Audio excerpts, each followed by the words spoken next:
But first, a story that no one's talking about is the massive pipeline that is nearly set to go online. Now, it starts in Nigeria. It flows through Niger on its way up into Europe.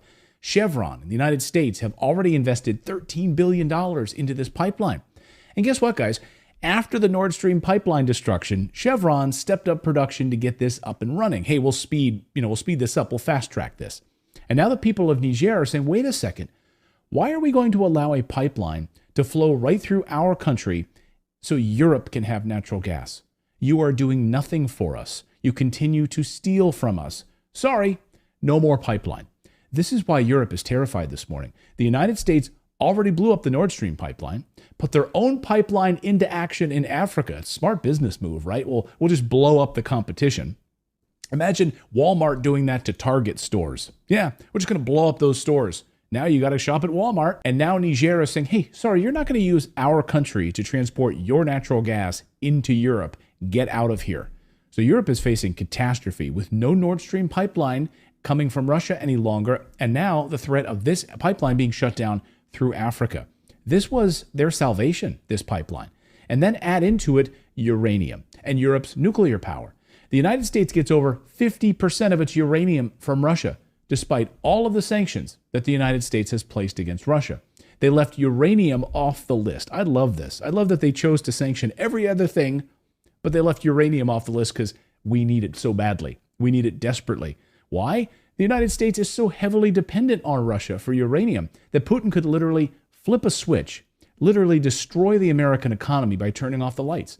A major backup resource of uranium is Niger. The French, the United States, have been essentially stealing uranium from African countries for decades. And again, these countries are saying enough is enough. We are sovereign countries. Get out of here. We are going to keep our own minerals and make our own decisions. And Russia is giving them that option right now. We want you to keep your sovereignty. We want you to be an independent country, not a slave to the West.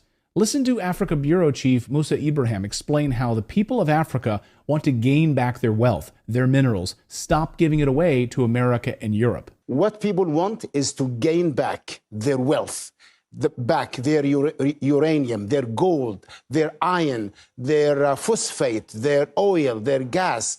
And this scares the West because this means the true democracy will take place in Africa when people actually own their own land and the wealth of Africa does not go untaxed, unsupervised from the mines in Niger to the banks of Paris and the financial sector in Britain. And he's right. Niger's coup isn't happening in a vacuum. This isn't a singular event.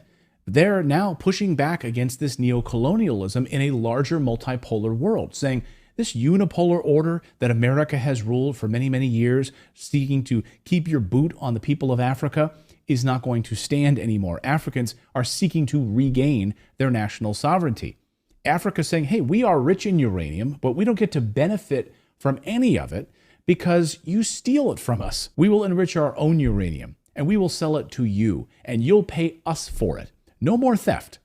Africa is in the middle of a revolution right now. Take a look at this map just published on Friday. These are all of the African nations that have now signed military agreements with Russia. And even a few of those in white are getting ready to partner with Russia as well. Damn, that's a lot of red. Now, we'll come back to that map in a moment. But first, this weekend, we saw dramatic developments. Russian flags raised in the air throughout the continent. First to Niger, the country that started it all. Russian flags everywhere. And according to France 24 news service, the government of Niger has now signed a contract with the Russian Wagner Group for security. And they need it because the coup in Niger has entered the point of no return right now. The people rising up against France, against the United States' influence in that country.